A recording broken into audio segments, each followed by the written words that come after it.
Poople's Cat. I'm slowly and painfully reading this out loud. Long Voyage Back, 1983, written by Reinhardt. I have no rights to this, but if he's around, or his family's around, or his publisher's around and they want to stick ads on these, that's fine. The book is an absolute classic. I still think the best book I've read in the post-apocalyptic nuclear war, Cold War fiction genre is probably Alas Babylon. As this present moment in time, that's where I'm up to, that's what I think is the best. This is very close to that. It's an excellent book, and we are currently, those diehards on the channel that are listening along, we're currently on page 291. So what I'm doing about every 10 episodes, so I do weekly episodes on Friday, is I'm actually discussing it, the bits that I've read. So this is a discussion from page 225 to 291. Reinhardt has an advantage on most prep fiction authors because he's actually a writer, and he wrote this at the height of the Cold War in 1983 because the real height of it was the Cuban Missile Crisis in the 61. Probably got that wrong, probably 62, 63. Not that old. And then the next big height was 1984, where we came very, very close to a nuclear exchange between Russia and the United States and NATO. And thankfully we never did. And what he's doing in the book is envisaging what would happen if there was an all-out nuclear war. And there's a couple of twists in it still to come, so stay with me. The part we're about to hit and are hitting now is the St. Thomas section. And it's not my favourite section. When I first read it, I really did not like that section, but having reread it now to speak it out loud for you guys, it actually has some good points in it that I had kind of overlooked, because I think it's more about the psychological adaptation to the nuclear holocaust rather than what the previous parts of the book have been, which is survive, try to thrive, physical adaptation, and political in a way with a small group on the boat, the Vagabond. This section started with like a whole tumult of extra stuff starting to happen. They're trying to say whether they need to flee to the Caribbean islands or to South America. And they end up making the decision to go to the Caribbean islands because they're hearing on their shortwave radio, which they have. They're very, very ill prepared for this bug out by boat, by the way. But they do have a shortwave radio, and they know that most of these South American countries are interning United States citizens, white people, in internment camps, and with food running out, that's probably going to end up in death, and horrible death at that. And I kind of wondered, do you think that's going to happen if we have a nuclear exchange between Russia and China, or between America and China and Russia? Do you think the rest of the world that doesn't actually get hit by the nukes, do you think they would look upon people who are from the white race as the enemy? Do you think they would blame us for destroying their world? I think there's some cause for that, there's some possibility of that, but I think it's overblown. I think it's partially due to the time of segregation still being there, though being dismantled in the United States. So I think the fear of the black was still very much part of the fear of the nuclear Russian. And I'm not altogether sure that would happen. I think people are mostly going to be treated well whilst they can do stuff. But when little localized areas don't have the food and the water resources to actually look after people, they will throw out visitors. And the visitor might have had a cottage in that area for 20 years and gone every summer and fished on that lake. But in the local area, once things get very crucial and very difficult, outsiders will be nominated and outsiders will be forcibly evicted. I think that's pretty obvious. I'm not sure whether they would bother to put people in internment camps. That causes a lot of effort and work, and I'm not sure that would happen.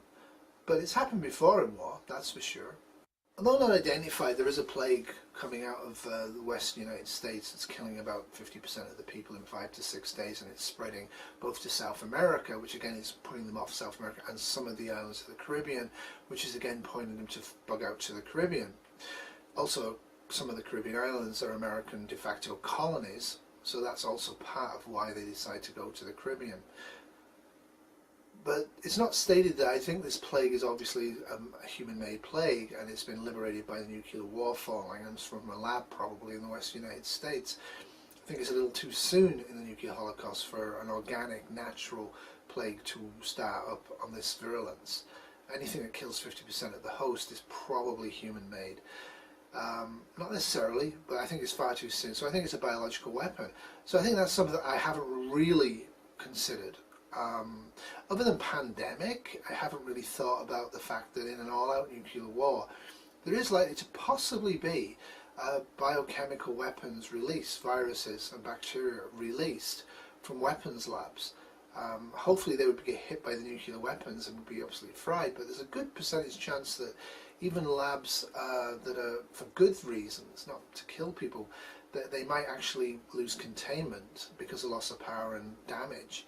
And so there is a good chance there might be several flus, plagues, diseases floating around within weeks of a nuclear war of this description. So, I mean, I'm not planning myself to be travelling around in a boat around the Caribbean, meeting different people. What I plan to do is spend 90 days underground and protect myself. But I think it's something I need to be thinking about, is the lookout and possibility of a plague coming very soon after a nuclear war that's very violent and very killing is probably something I should have took on board, and I haven't really to this point, but as an intellectual exercise I'm now going to.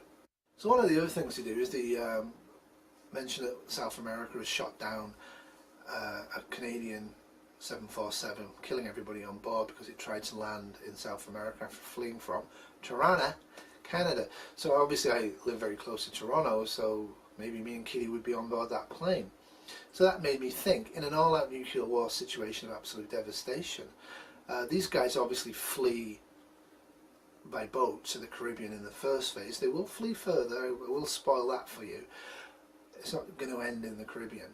So if there was a nuclear war, would you flee? And I think most of us would have a bug out location, most of us would have a home, we might have some friends in the area, but certainly large amounts of nuclear radiation, you might, if you have the opportunity to flee. This is where I think silver and gold precious metals prepping actually would come into place. I think the ability to give people $5,000 to $20,000 a person of gold, bullion, coins, whatever, might just get you robbed and killed, might get you on a plane or a boat out of absolute death. So that's the only place I think. I don't believe there will be a system of economy with gold and silver and people will be rich because they have gold and silver and they can just trade it for whatever they want. I think people are going to trade for basic stuff: food, water, ammunition, women, drugs maybe, alcohol. I don't think after an all-out global society collapse people are going to trade particularly for gold and precious metals. Though if it's a short-term event you might want to, because things will come back. So would you get on a plane, and where would you flee to, and what reception would you get when you get there? I think that's something we don't really conceptualize. A lot of people think, well, I'm going to bug out to X, Y, and Z. But in an all-out event, an all-out nuclear war, or a massive asteroid strike, or a massive volcanic eruption, something that's just catastrophic, are you going to be received well? Are you going to be received in the area you're going to? Are you going to be left alone in the area you're going to? Are you going to be able to access resources in that area? Because pretty much everywhere on the world, including the Antarctic, already has people there. So if you're actually going to bug out to somewhere, you're going to be the outsider.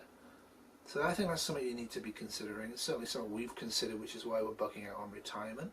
And half of that group is already bugged out to the bug out location, and that's where they're living. Because if you're not part of that community, it's going to be very, very difficult to get yourself safely inserted into the community after a massive event. Now, I know a lot of you are fundamentalist Christians and Catholics and stuff like that, and I know that from the bad reception my channel sticker condoms got. But a lot of you have kids, and at what age are you going to let them have sex? I think this is an important point. Unprotected sex results in several things: pregnancies and sexually transmitted diseases. If you have young females and males, I would consider it a parental right and duty as a prepper to make sure you have adequate contraceptive devices and pills, if possible, available. You don't want your girl child at the age of 12 or 13 estranged from you and then going into a reproductive cycle that they had in Quebec in the 1700s, where they have like an average of 14 children and die very early on in life because all they're doing is literally breeding, breeding, breeding. Although that would repopulate the world, I don't think we need to do it like that, and I think it would be a shame if parents dropped the ball because of religious beliefs on protecting their children from having a life of misery. Barefoot and pregnant ain't no way to be, certainly not in the Holocaust. But again, I understand that people have religious beliefs that they can't get over, and because they believe they've been instructed personally by God to act in a certain way, whereas in fact God would never act that way. Now the part with the wind song's interesting because they come across the boat that's been raped and attacked by pirates, and pirates is a big theme all the way through the book. I think it's just to give it dramatic action, to be honest. I don't think piracy is going to be that big a deal outside of some area. I don't think people are cruising up and down looking for boats this early on after the nuclear war. I think people are going to be scared stiff. Maybe I'm wrong. But anyway, the wife and the daughter have been raped and they're almost dying of radiation poisoning, and the husband's dying as well. And Neil switches into normal mode. They've already discussed this. The boat's wrecked. Search it, take what we need, leave, right? And what they do is they actually bring them on board at risk to themselves, and they give them nursing care, basic nursing care, and let them die with what degree of dignity they can. They help out others. And the unsaid reason for that is because they felt that they could have been the wind song. The vagabond could have been attacked and treated that way as well, so they wanted to give some human dignity to it. And I think that's an important aspect.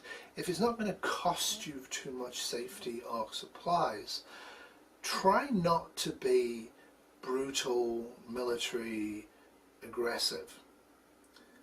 Karma is a real thing, whether you believe in a God or not. But to actually give people human kindness at the end of the normal world, I think it's an important thing. I think it's something we need to more as a group of preppers take on board. This whole aspect of holding up at the bug-out location and executing any libtards that come out of the city looking for food, although it has some basis in reality, right? Depends on the situation.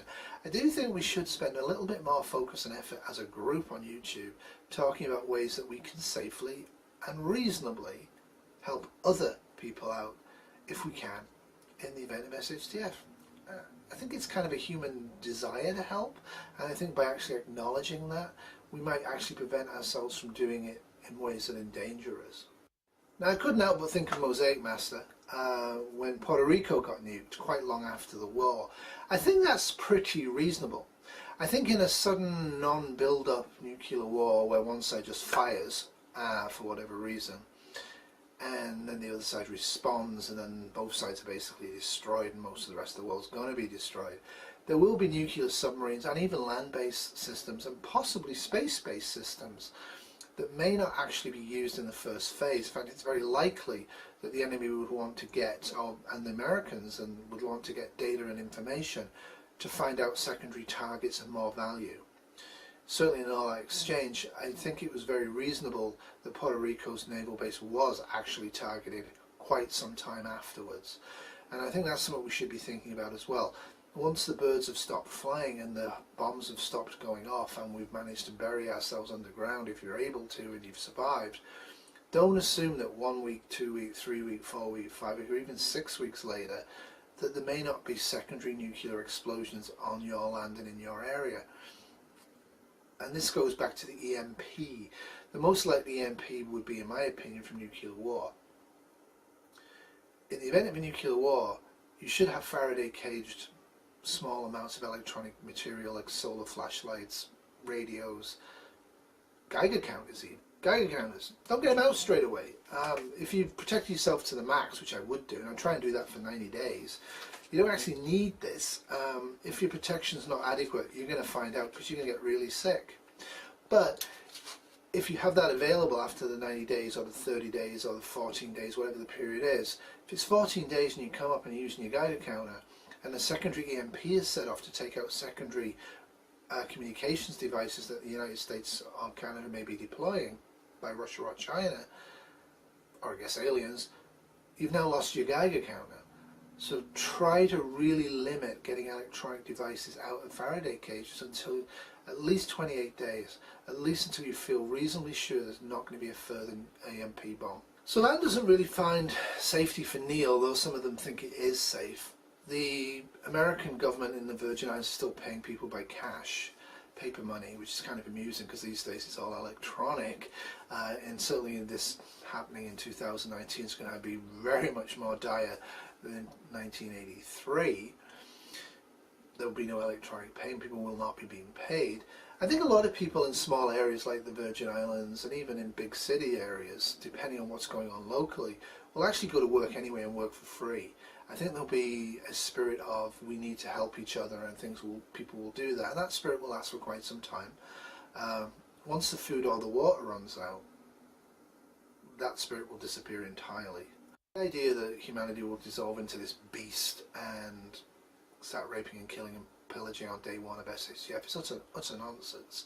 Certainly if you live in a very, very high crime area where people don't know their neighbours and don't like and trust their neighbours, you might see, well, you probably will see some looting and crime almost immediately, but the vast majority of places will see normalcy for a surprisingly long time. And one of the things you need to do as a prepper is appreciate that normalcy is a protective brief period before the mass die-off or the mass migration of the people around you has to occur. Use that time to protect yourself in whichever ways you can. Try to protect your community and your family as well if you can. You know, if you can help ration and make people more aware of the fact that once the toilet paper's gone, it's gone forever, at least for your natural life. That's a good idea what you can do as a prepper.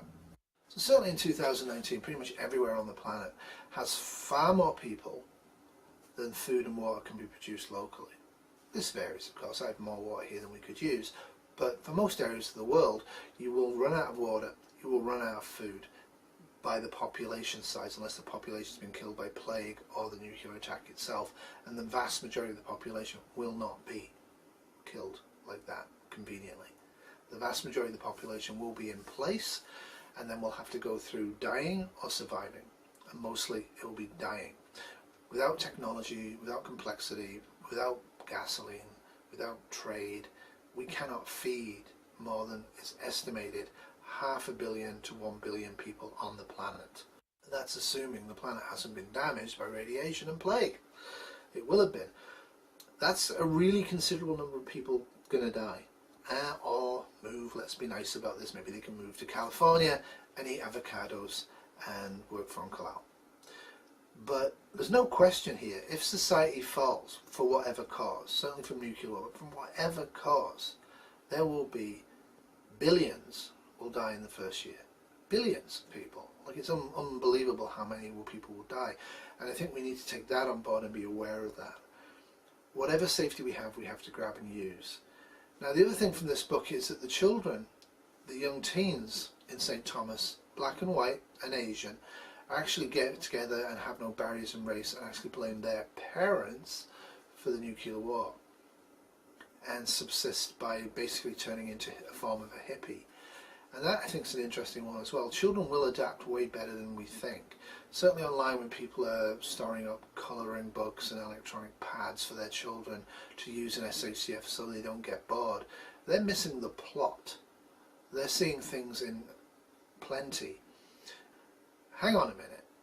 We've been on the US mainland in the book early on, and it wasn't exactly paradise Earth.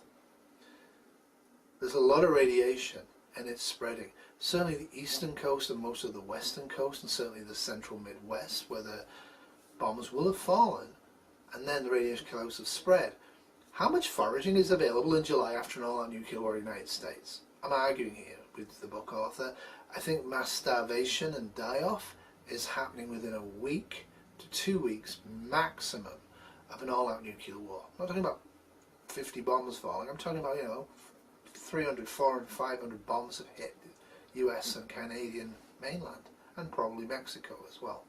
So I'm arguing, again, in this situation, if your principal ways of feeding you and your family long-term is hunting, trapping and fishing and foraging for dandelions, you might want to reconsider. Radiation poisoning will be a thing, and the amounts available will be under high stress from the human population that's going to really try and grab and eat everything it can. This will be a scenario where people will eat bark, probably incorrectly, so learn how you eat bark, it's actually good, but people will eat the outsides of the bark, they will eat the leaves, they will eat grass, they will eat every animal, every pet. They will swap children and eat them. In serious starvation, cannibalism is a mode of survival that about 50% of human beings will do and can do. The other 50% won't, and they just die. And then they get eaten. Try not to put yourself in a situation where cannibalism is the only option that you and your family have. It's not healthy. So I hope you enjoyed that. So the book ends that I'm reading, this part of it, with them having an open discussion about becoming pirates. They have to get enough food and water to get out of the Virgin Islands and head further south, in Neil's opinion. He hasn't really discussed this with anybody, so he's again doing the I'm the leader, I'm planning and responsible for everybody. He's not bringing people into the mix. He's ignoring large amounts of his crew, including Macklin and Tony, that, as we will see, is probably not smart of Neil. He should have made them part of his crew. And they need guns and ammunition because they know there's pirates on pretty much every island now. I think that's realistic. If you get close to a port and people have boats and oil and fuel, they will come out and see what's on your boat and try and take it if they can, if it's safe to do so. So they're going to become pirates. So now they have an operational target. They have two targets, and they're going to decide which of the two targets to hit, and it's probably going to be the boat they're going to hit. So the book's now going to get into a discussion of good people driven to stealing and looting, but morally convenient because the people they're going to attack are already pirates. Okay, convenient. Would you attack nice people? Say you had a nice bunch of Jehovah's Witnesses living in the village or the small town that you've bugged out to, and you've run out of food, or you're running out of food, or you need extra food to escape and go to somewhere even safer. Are you going to attack and kill them? Are you going to shoot them? Kill their 12-year-old kids if they try and defend themselves? You might. You might have to. So again, tomorrow will always be worse than today in SHTF, unless you prep. So prep. So prep to try and keep yourself honourable and decent as far as you can. The goal is going to be to survive. Then the secondary goal is to make a better civilization. This book is great because it does address those deep and concerning moral issues, though in ways I don't always agree with. Toodles!